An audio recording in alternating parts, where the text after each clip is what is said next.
He threw the pen at her across the mahogany table. He called her a burden. He called her a thrift store anchor, dragging down his rising empire.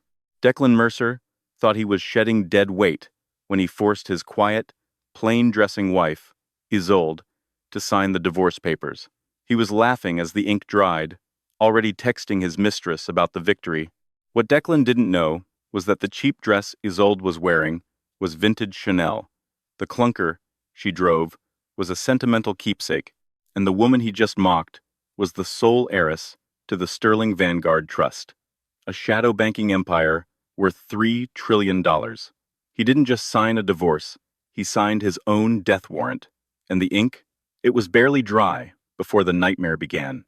The air in the conference room of Hastings, O'Malley, and Vance on the 42nd floor of the Rockefeller Center was cold enough to preserve meat. It smelled of lemon polish and aggressive billable hours. Declan Mercer sat with his legs sprawled wide, the picture of arrogant relaxation. He checked his watch, a Patek Philippe Nautilus that he had bought to celebrate his company's first public valuation. It was a beautiful watch, flashy and precise, much like how Declan viewed himself. Across from him sat Isolda. She was small, seemingly shrinking into the oversized leather chair. She wore a simple charcoal gray cardigan that had seen better days, or so Declan thought, and her hair was pulled back in a severe, unglamorous bun. She looked tired. She looked ordinary. In Declan's world of high-stakes tech startups and Hamptons galas, ordinary was the ultimate sin. "Come on, Izzy," Declan sighed, tapping his fingers on the glass table. "Let's get this over with. I have a dinner reservation at Le Bernardin at 8. You know how hard it is to get a table there." He didn't mention who the dinner was with, but they both knew. It was with Victoria Ashcroft. Victoria was everything Isolda wasn't. Loud, blonde, undeniably glamorous, and the daughter of a mid-tier real estate mogul. In Declan's eyes, Victoria was the perfect accessory for a man about to break into the Fortune 500. Isolda was just the college sweetheart who hadn't kept up. Isolda looked up, her eyes dark and unreadable. She didn't look sad. If Declan had been paying attention, really paying attention, he might have noticed she looked bored. "Are you sure about this, Declan?" Her voice was soft, barely a whisper. "Once I sign this, there is no going back. I am waiving spousal support. I am waiving claim to Mercer Dynamics. I am walking away with nothing but what I came in with." Declan let out a short, cruel laugh. He leaned forward, his face twisting into a sneer. "Izzy, look at you. You think I'm worried about you taking half? My lawyers have drafted this so tight you couldn't pry a penny out with a crowbar. But it's cute that you're waiving it. Lets me save on legal fees fighting you. You're doing me a favor." He picked up the heavy fountain pen and tossed it across the table. It clattered loudly, spinning until it hit Isolda's hand. "Sign it," he commanded. "Stop pretending you have leverage. You're a librarian, Izzy. You live in a world of dusty books. I live in the real world. I need a partner who understands equity, optics, and power. Victoria understands that. You understand coupons." Isolde stared at the pen. She picked it up. It was a Mont Blanc he had bought for himself last Christmas. "I supported you for 5 years, Declan," she said, her voice steadying. "I paid the rent when you were coding in the garage. I paid for the servers when you couldn't afford electricity. And I paid you back," Declan snapped, slamming his hand on the table. "I bought you that apartment in Queens. I paid off your student loans. We're square. Stop acting like a martyr. You were an investment that capped out. I've outgrown you." The lawyer, a man named Mr. Sterling, no relation, simply a coincidence of the trade, cleared his throat awkwardly. Even he, paid $400 an hour to be heartless, found Declan's display distasteful. "Mr. Mercer, perhaps we can just execute the documents," the lawyer suggested. "Right?" Declan adjusted his silk tie. "Sign it, Izzy. Go find a nice accountant or a school teacher, someone on your level." Isolda looked at him for one long second. A strange glint appeared in her eye. It wasn't tears. It was the look of a demolition expert pressing the button. "Okay, Declan," she said. I'll go find someone on my level. She uncapped the pen. The scratching sound of the nib against the crisp paper seemed deafening in the silent room. She signed her name with a flourish. Isolde Blackwood. She dropped the pen. Done, she said, standing up. She didn't take the copy of the papers. She didn't ask for a ride. She simply picked up her worn, leather tote bag. Good, Declan smirked, snatching the papers to ensure the signature was valid. Don't expect a ride down. My driver is waiting for me, and I don't want the upholstery smelling like whatever mothballs you use. Isolda paused at the heavy oak door. She turned back, a small, chilling smile playing on her lips. Goodbye, Declan. Enjoy the dinner. I hear the sea bass is excellent at Le Bernardin, although the owner, Eric, he usually reserves the best table for his actual VIPs. I am a VIP, Declan shouted at her back as the door clicked shut. I'm the CEO of Mercer Dynamics. He looked at his lawyer, shaking his head. Can you believe her? Delusional to the end. Finally, I'm free. Declan Mercer believed he had just cut an anchor loose. He had no idea he had just cut the parachute cord while in freefall. Isolde walked out of the skyscraper and onto Fifth Avenue. It had started to rain a cold, biting New York drizzle. Declan came out of the building 5 minutes later, adjusting his cufflinks. He saw Isolde standing near the curb, seemingly waiting for a taxi. He laughed to himself. It was rush hour in Midtown. She'd be standing there for 40 minutes. He pulled out his phone and dialed Victoria. It's done, babe. The ink is dry. I'm a free man. Yeah, she took it like a kicked puppy. Sad, really. His black Escalade pulled up. His driver, a burly man named Tony, hopped out with an umbrella. Tony, get me to the restaurant. And step on it, Declan ordered. As he was about to step into the SUV, he paused to gloat one last time. He looked over at Isolde, standing 10 feet away without an umbrella, the rain dampening her gray cardigan. Hey, Declan shouted over the traffic noise. If you hurry, you might catch the subway before the rats come out. Save yourself the cab fare. Isolde didn't turn around. She was looking at her phone. Suddenly, the traffic on Fifth Avenue seemed to part. A low, guttural hum vibrated through the pavement, distinct from the honking yellow cabs. Around the corner glided a car that made Declan's Escalade look like a child's toy. It was a Rolls-Royce Phantom, but not a standard model. It was the extended wheelbase, Serenity Edition, painted a deep, custom midnight blue that looked almost black. The chrome grille gleamed even in the gray rain. Declan froze. He knew cars. He knew that car cost more than his apartment. He wondered which diplomat or billionaire was passing through. The Rolls-Royce slowed down. It didn't pass. It pulled up directly in front of Isolde. Declan's mouth fell open. No way, he muttered. It's probably just asking for directions. The rear door of the Rolls-Royce didn't just open. It was opened by a man who stepped out from the front passenger seat. The man was dressed in a suit that cost more than Declan's entire wardrobe. He held a massive black umbrella, shielding Isolde instantly from the rain. My apologies for the delay, madame, the man said, his voice carrying clearly through the damp air.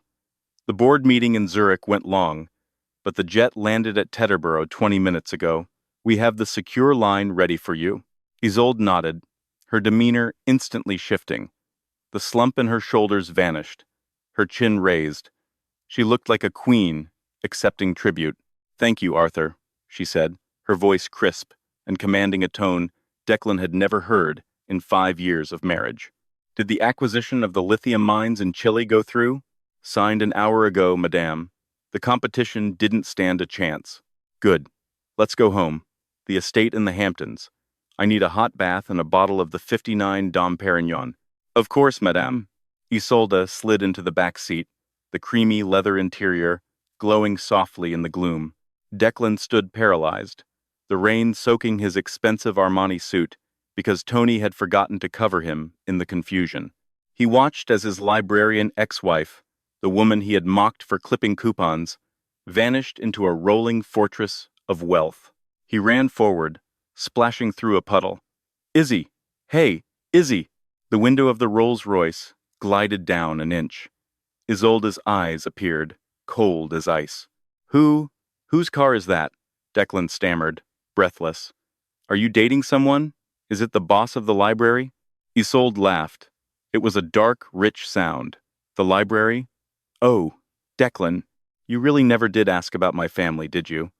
You were always too busy talking about yourself. What are you talking about? Your dad was a watch repairman in Ohio? My father, Isolda said, her voice lowering, collected watches. He didn't repair them, and he didn't live in Ohio. He lived in Zurich. The Blackwood name, on the divorce papers? It's not just a maiden name, Declan. It's the holding company that owns the bank your startup just borrowed $20 million from. Declan felt the blood drain from his face. What? I signed the papers, Declan. I'm not your wife anymore, which means I'm no longer conflicted out of calling in your debts. The window rolled up. The Rolls-Royce purred and accelerated, disappearing into the sea of red taillights. Declan stood alone on the corner. His phone buzzed. It was a notification from his company's finance app. Alert. Credit line, frozen. Lender, Blackwood Vanguard Trust. Reason, breach of covenant. Tony, Declan whispered, dropping his phone into a puddle.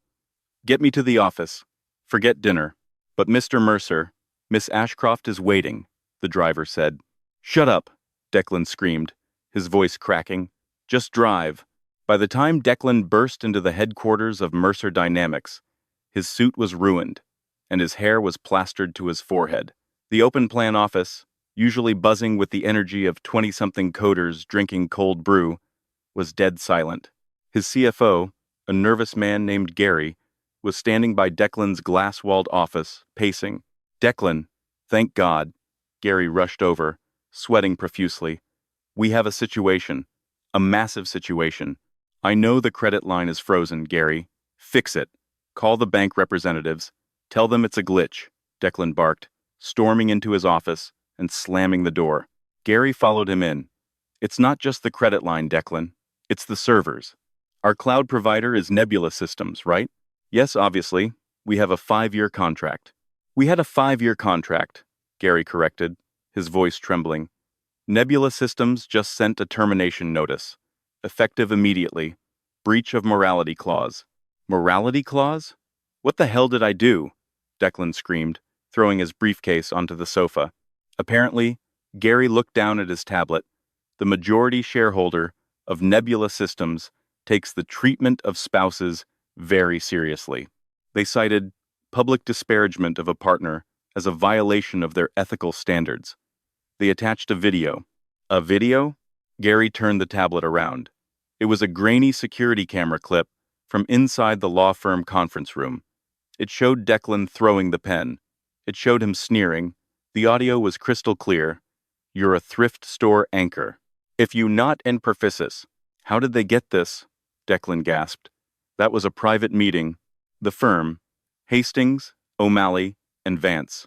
Gary swallowed hard. Declan, I looked them up. They are a subsidiary of the Sterling Group. So? Izzy's maiden name, on the marriage certificate. Wasn't it Sterling? Declan froze. He thought back to 5 years ago. Isolde Sterling.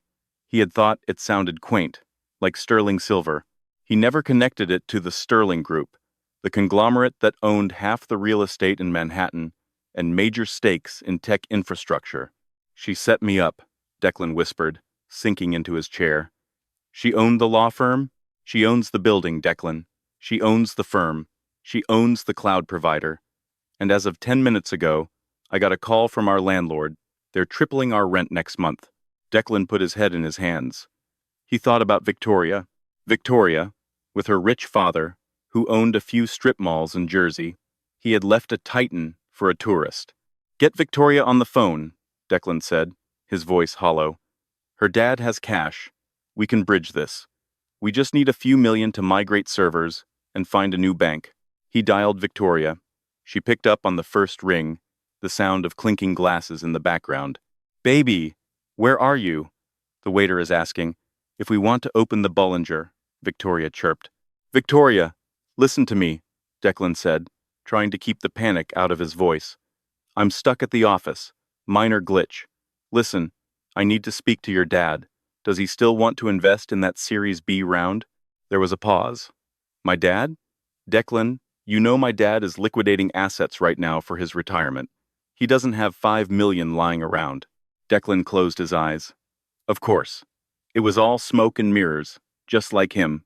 But Declan, Victoria continued, her voice turning sharp, why are you asking about money? You just dumped the dead weight, right? You're the king of tech. Yeah, Declan croaked. Yeah, I am. I'll be there in an hour. He hung up. He looked out the window at the skyline of New York. Somewhere out there, Isolde was drinking vintage champagne in a bathtub that probably cost more than his car. He had to fix this. He had to talk to her. He had to convince her it was all a mistake, a joke, a test of her love for him. Yes, that was it.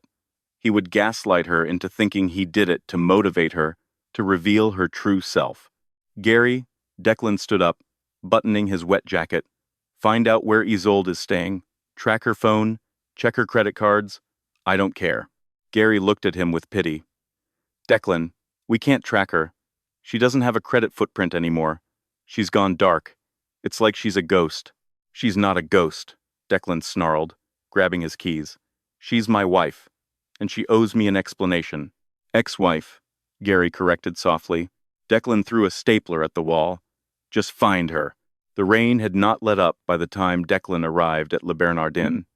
His Italian leather shoes squelched with every step, a disgusting, soggy sound that seemed to mock him.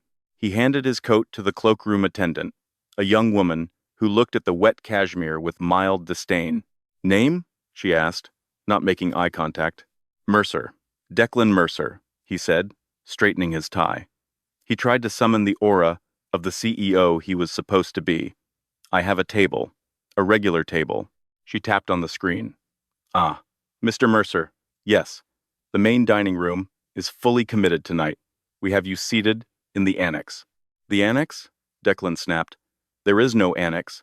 I've eaten here 20 times. I sit by the window. Not tonight, sir. Changes were made to the floor plan regarding credit standing and membership tiers. Follow me. She led him past the glowing, warm, main room where the elite of New York dined under soft lighting.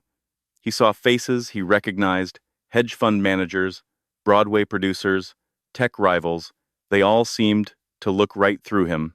She marched him past the kitchen doors, where the smell of dish soap briefly overpowered the aroma of truffle oil, and seated him at a small, wobbly, two-top near the emergency exit. Victoria Ashcroft was already there. She was scrolling through her phone, a scowl etched deep into her perfectly contoured face. She didn't look up when he sat down. You're late, she said, and you look like a drowned rat. It's pouring, Victoria, Declan hissed, grabbing the napkin and dabbing his forehead. And don't start. I've had the worst hour of my life. I ordered the tasting menu, she said, finally looking at him, and a bottle of the 82 Latour. I needed something to wash down the embarrassment of sitting next to the bathroom. Declan choked. The 82 Latour was $5,000. Under normal circumstances, he would have waved it off as a business expense. Today, with his credit lines frozen by the Blackwood Trust, it was a death sentence. Victoria, maybe we should stick to the Pinot, he suggested, his smile tight and brittle. What? She laughed, a high, tinkling sound that lacked all warmth. Declan, you just shed the dead weight, remember? We are celebrating. Don't tell me you're turning cheap on me. That was Isolde's thing.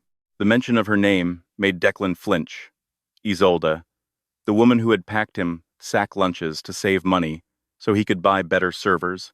The woman who wore the same winter coat for 4 years so he could buy a bespoke suit for his pitch meetings. He had called her cheap. He realized now, with a sickening lurch in his gut, that she wasn't cheap. She was patient. The dinner was a disaster. The waiter, a man named Pierre, who usually joked with Declan, was curt and professional, offering no complimentary appetizers, no warm banter.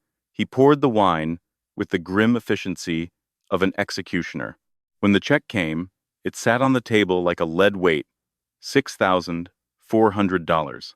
Declan pulled out his corporate Amex. He prayed. He actually sent a silent prayer to a god he hadn't spoken to since childhood. Just let it go through. I'll fix it tomorrow. Pierre took the card. He walked away. He returned 30 seconds later. Declined, monsieur. Victoria stopped applying her lipstick. The air at the table went still. Try it again, Declan demanded, his voice rising. It's a chip error. Swipe it. We tried 3 times, monsieur. The code is do not honor. We need another form of payment. Declan patted his pockets. He pulled out his personal visa. Declined. He pulled out his debit card. Declined. Victoria stared at him, her eyes wide with horror, not for him, but for herself. She looked around to see if anyone was watching. Declan, she whispered, her voice trembling with rage. You cannot be serious. You invited me to a 3-star Michelin restaurant, and you can't pay? It's a banking error.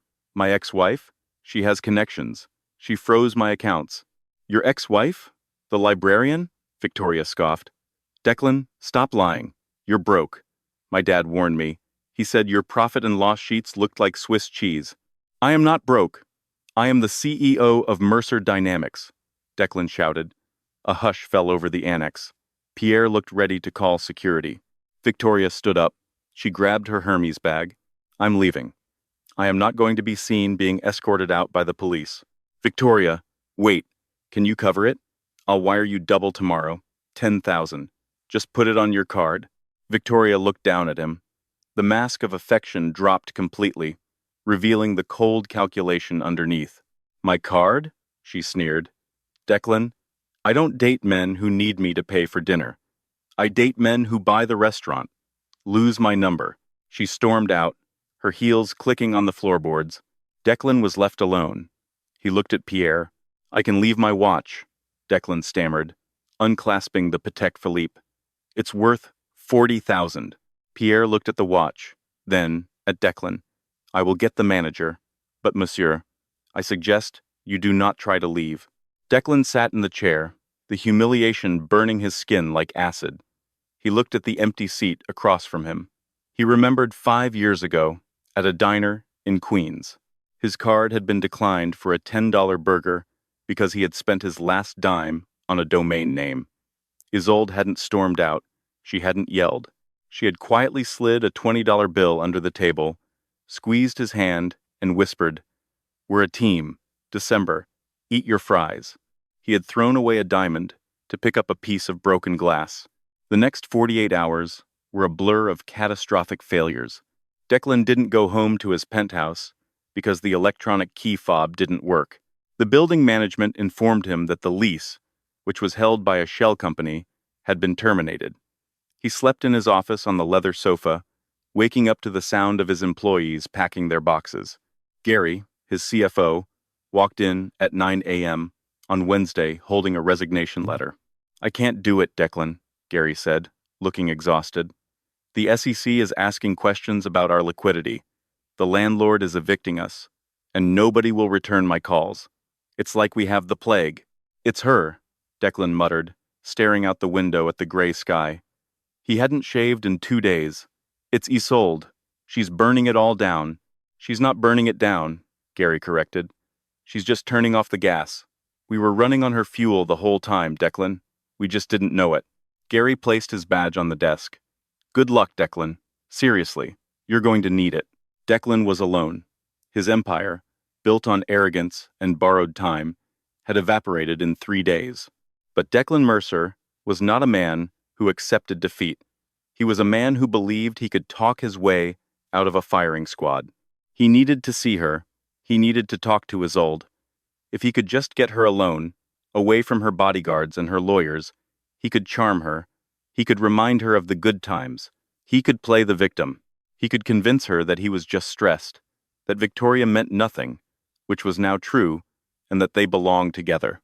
He spent the morning making frantic calls to the few contacts who hadn't blocked his number. Finally, he got a hit. Trent Sterling, no relation to the lawyer, but a cousin of a friend who worked in high-end event planning, picked up the phone. Declan? Man, I heard you were persona non grata, Trent laughed. It was a cruel sound. I need to find her, Trent. I know you handle the guest lists for the Vanguard Trust events. Where is she? You mean the Blackwood heiress? The woman you dumped? You've got stones, Mercer, I'll give you that. Just tell me where she is. She's the guest of honor at the Obsidian Gala tonight, Trent said. It's at the Met. But don't bother, man. The ticket price is 50 grand, and it's invite only. The security is tighter than the G7 summit. I need to get in, Declan said, desperation clawing at his throat. Trent, I helped you with that crypto IPO last year. You owe me. There was a pause. Fine. Look, I have a vendor pass. One of the catering managers called in sick.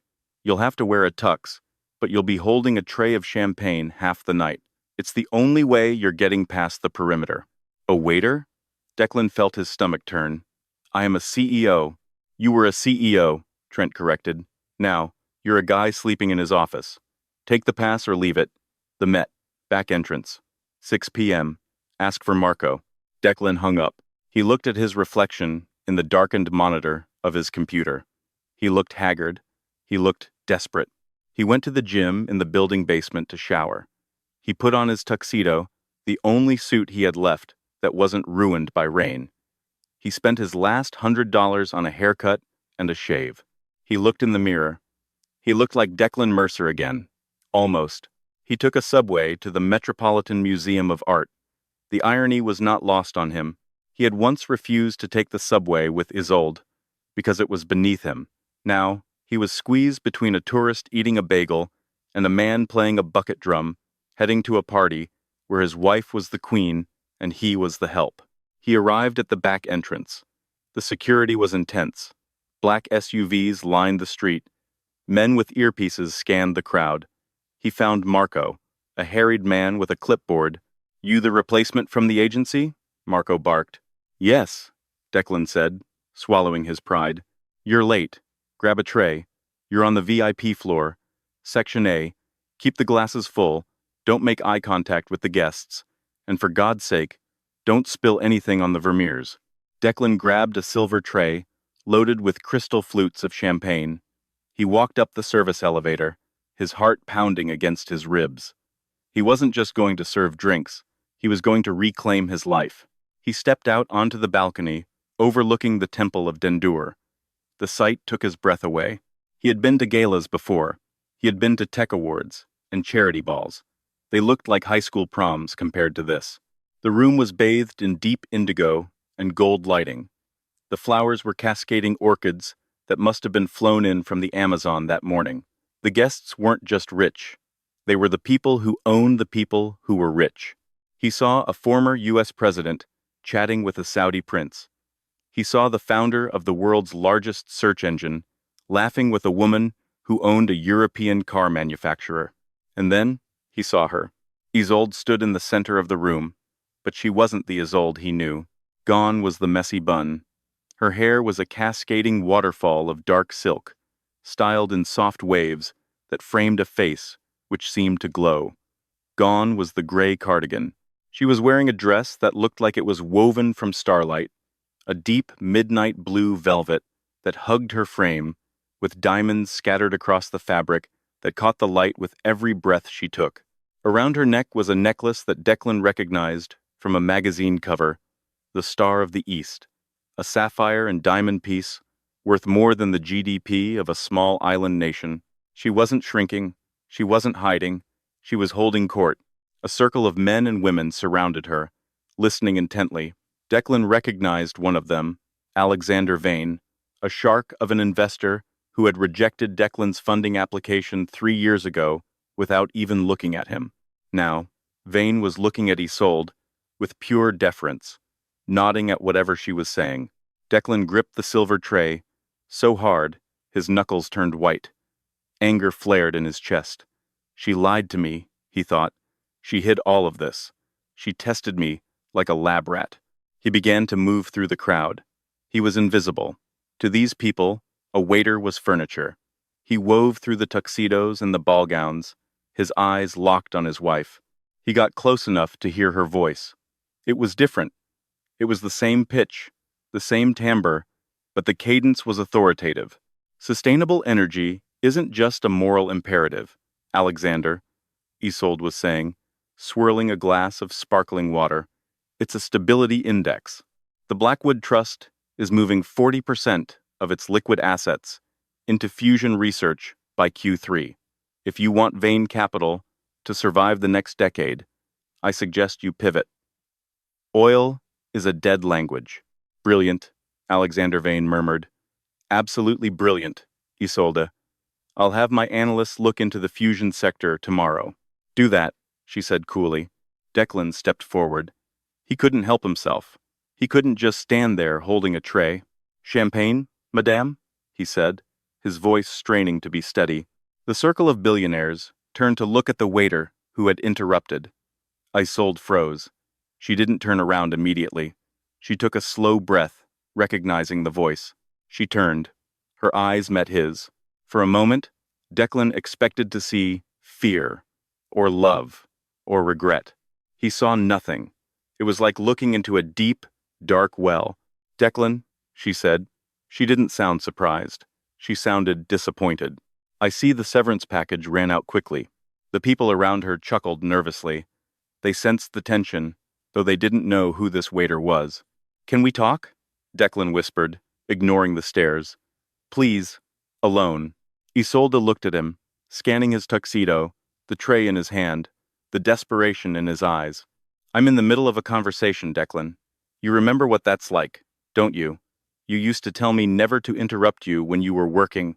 Izzy, please. I know who you are now. I know everything. You know nothing, she said softly. Alexander Vane stepped forward, looking annoyed.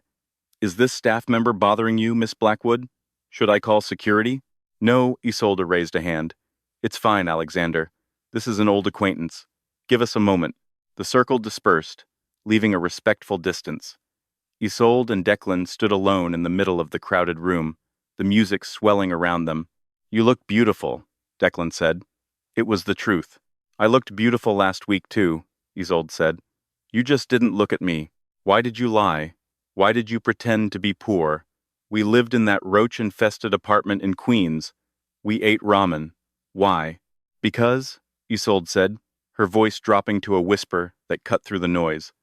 I wanted to be loved for me, not for the Blackwood money, not for the connections. I wanted a partner who would build something with me from the ground up. I wanted to see if you had character, Declan. I built a company, Declan protested. I worked hard. You worked hard, she conceded. But you became cruel. You became small. You fell in love with the reflection of yourself in the mirror, and you treated me like the Windex you used to clean it. I can change, Declan pleaded. He put the tray down on a nearby table, crashing it slightly. I can be the man you want. Take me back, Izzy. We can run the trust together. Imagine what we could do. Mercer Dynamics and Blackwood. We'd be unstoppable. Isolda laughed. It was a sad sound. You still don't get it. There is no we. You signed the papers, Declan. And frankly, you're a liability. A liability? I'm a visionary.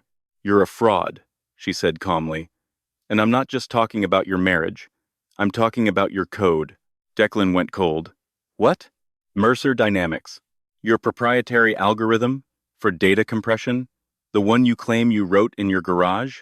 Isolde took a sip of her water. You didn't write it. You lifted the core kernel from an open-source project funded by guess who? No, Declan breathed.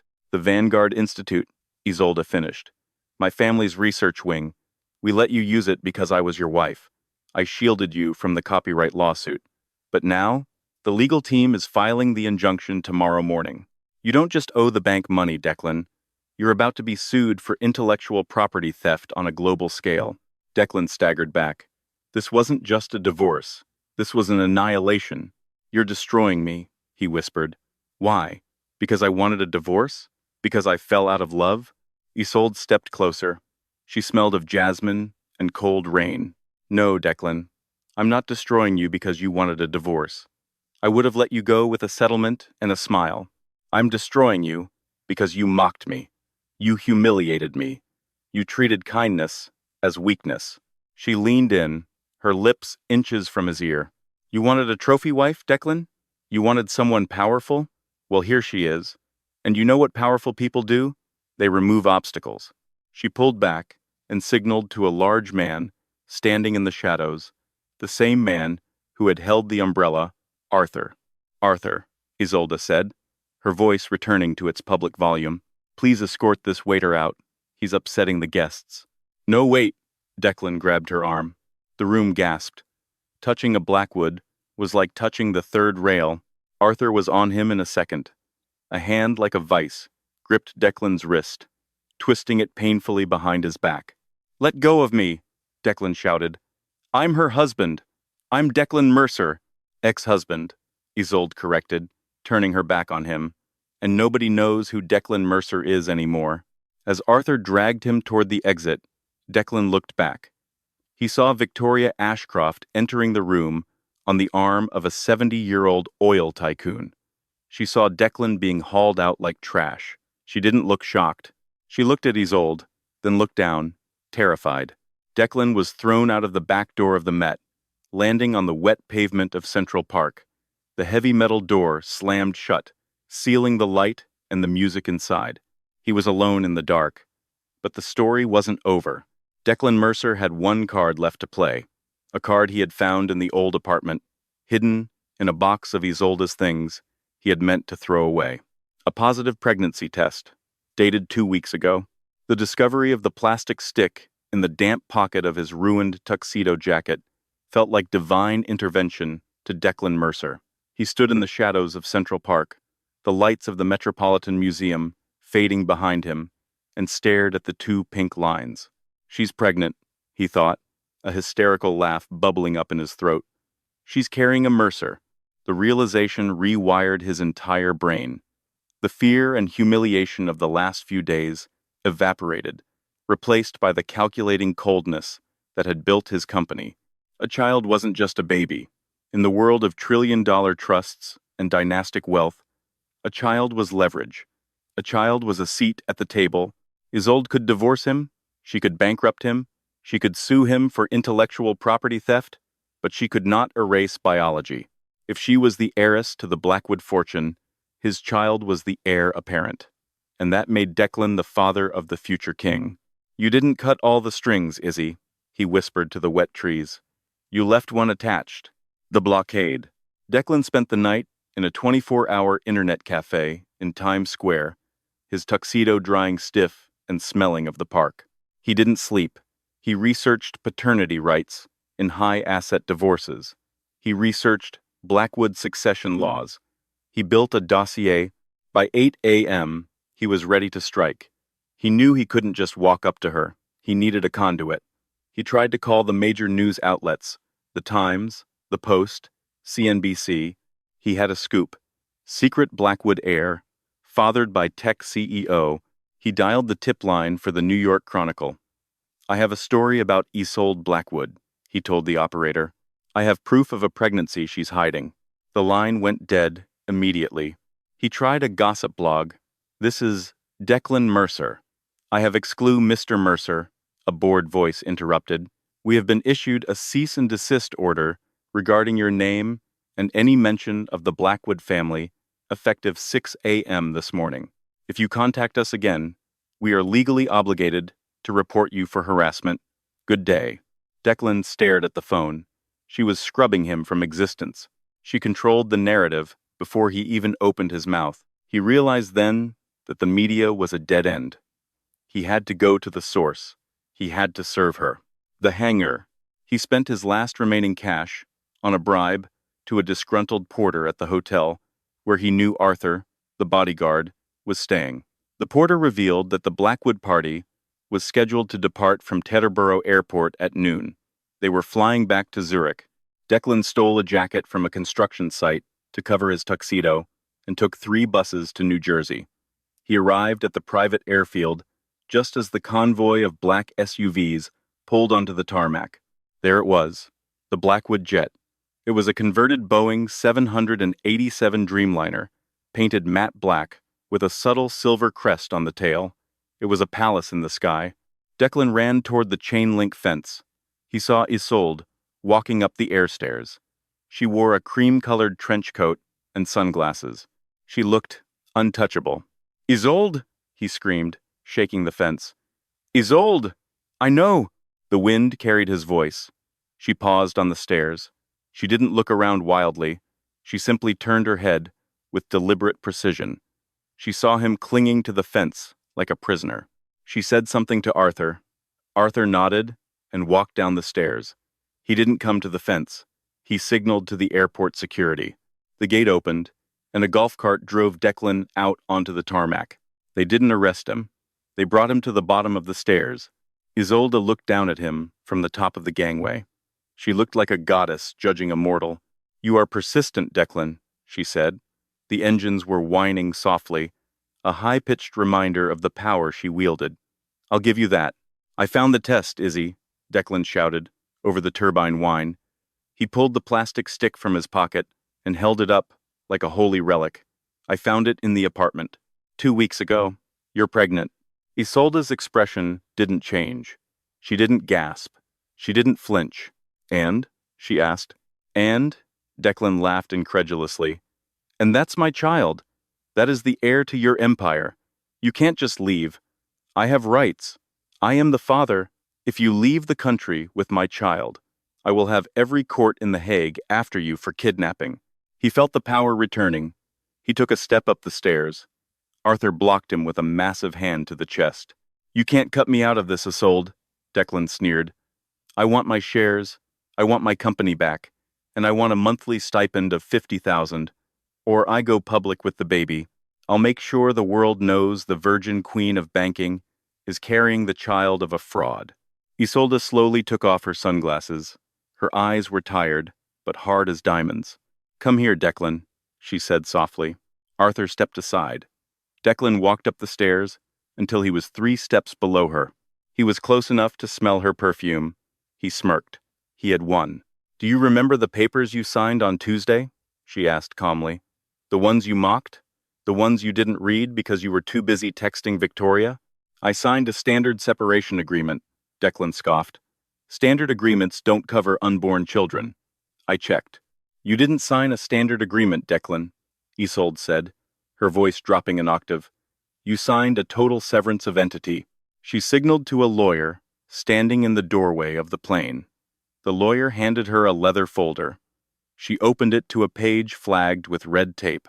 Clause 74, Section C. She read aloud. "The signatory, Declan Mercer, hereby irrevocably waives any and all rights, claims, or interests in any future assets, biological issues, or genetic materials resulting from the union, known or unknown, at the time of signing." The signatory acknowledges that for the expedience of the dissolution, he accepts a complete termination of paternity rights for any unborn progeny in exchange for the immediate waiver of spousal debt. Declan stared at her. "That's not legal. You can't sign away a baby. In the United States?" "Maybe not." Isolde closed the folder with a snap. "But we were married in Zurich, Declan. Remember? The romantic elopement you insisted on to avoid inviting your parents?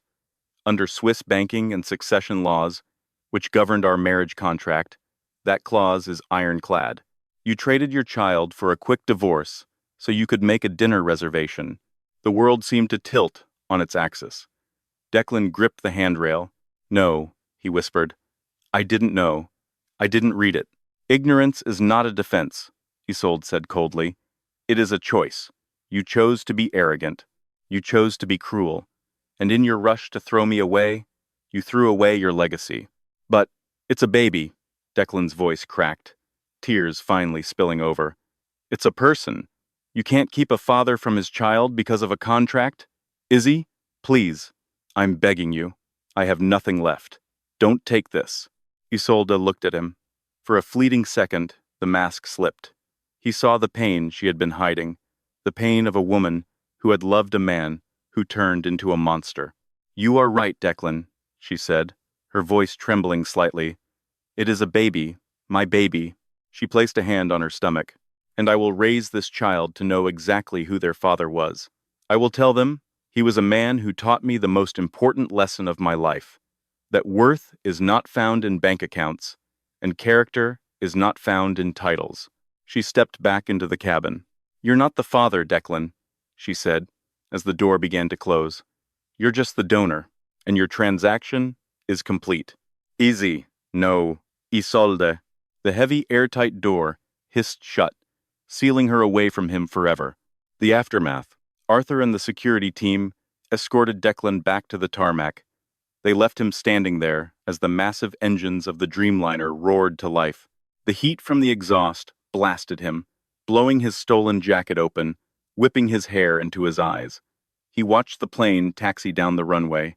He watched it pick up speed, faster and faster, a black arrow shooting toward the freedom he would never know. It lifted off. It climbed into the gray clouds, banking east toward Europe, toward trillions of dollars, toward his child. Declan fell to his knees on the concrete. He reached into his pocket and pulled out the pregnancy test. He looked at it one last time. Then he crushed it in his fist, the plastic shattering, cutting his palm. He didn't feel the pain. He didn't feel anything. His phone buzzed in his pocket. He pulled it out numbly. It was a notification from LinkedIn. Job alert. Assistant manager at Burger King. Location: Queens. Salary: minimum wage. Declan Mercer, the man who had almost touched the sun, looked at the screen. He looked at the sky, where the jet had vanished. He stood up, wiped the blood from his hand onto his dirty tuxedo pants, and began the long walk back to the bus stop. Declan Mercer spent 5 years looking for gold, never realizing he was sleeping next to a diamond mine. He chased the illusion of power and lost the reality of love. In the end, his arrogance didn't just cost him his company or his reputation. It cost him his bloodline. He signed his life away with a sneer, thinking he was the smartest man in the room, only to realize too late that the quietest person at the table is often the one holding all the cards. He learned the hard way that when you treat people like disposable stepping stones, you eventually run out of ground to stand on. Declan is still out there, somewhere in Queens, likely looking up at the sky every time a jet flies over, wondering if his own flesh and blood is looking down.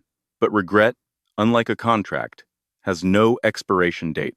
What a brutal ending for Declan. Do you think he deserved to lose his rights to the child? Or did Isolde go too far with that final clause? That was a twist that even I didn't see coming. If you enjoyed this roller coaster of karma, betrayal, and justice, please smash that like button. It really helps the channel grow and lets me know you want more stories like this. And here is my question for you today. If you were Isolde, would you have told Declan about the child, or would you have kept it a secret forever? Let me know your answer in the comments below. Don't forget to subscribe and hit the bell notification so you never miss the next drama. I'll see you in the next story.